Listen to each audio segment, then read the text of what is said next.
With me now from House Homeland Security, Congressman Carlos Gimenez. Congressman, good to see you. I have to say, I'm so struck by that video we just showed. That migrant essentially is dictating terms to the President of the United States, which tells me that whatever shred of deterrence might have been tried has absolutely failed. What's your reaction? I mean, I can't believe what that migrant says.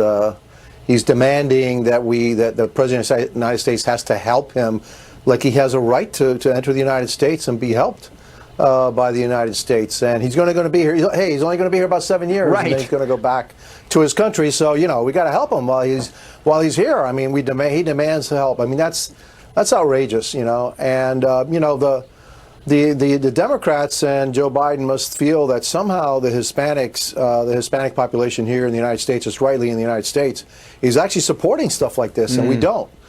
We believe in legal immigration. We don't believe in illegal immigration, and we certainly don't believe, and we certainly don't support the crisis, the madness that's happening at our southern border right now. So you've got this caravan. It's huge. It's filled with people who are evidently very brazen, and this is happening just one day before Secretary of State Blinken is set to meet with Mexico's President Obrador tomorrow to, quote, discuss further actions that can be taken together to address current border challenges. I mean, the fact that he even calls it a challenge is like, what are we talking about here? I have zero hope that anything good is going to come of this. Congressman, tell me I'm wrong. Tell me these guys are going to come up with something that can help. No, you're not wrong. Sorry, I can't tell you you're not wrong. I have zero confidence in anything that Blinken does.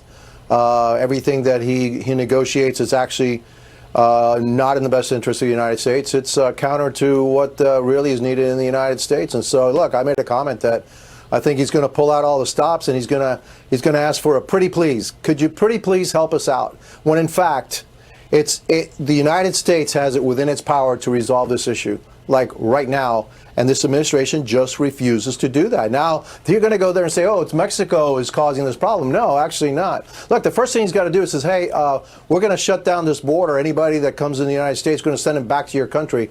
So good luck with 700,000 immigrants, per month coming into your country.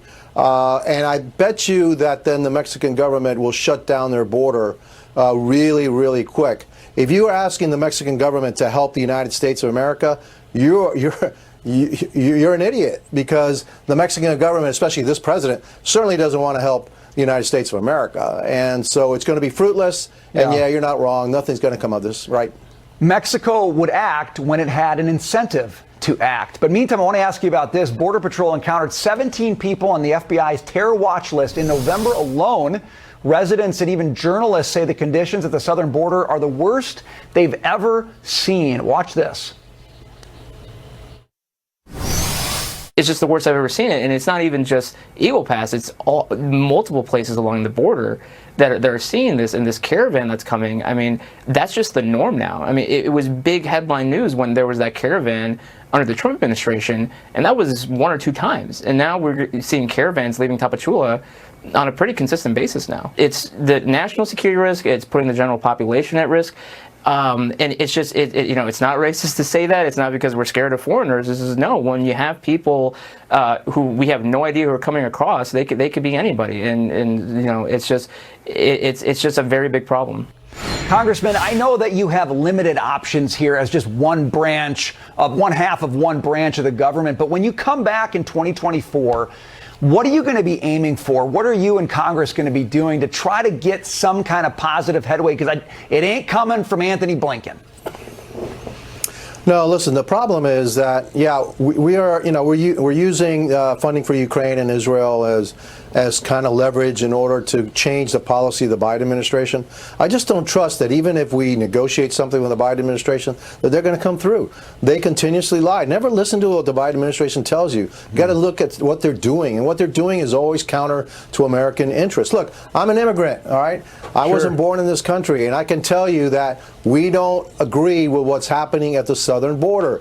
We want legal immigration, not illegal immigration. Also, this is putting America at risk. Yes. Yeah, we have 700,000 encounters. Right. How many people, how many are the gotaways? We don't even know who they are, where they came from or where they're going. Congressman, we got to leave it there. Great thoughts. Thanks for being with us. We appreciate it.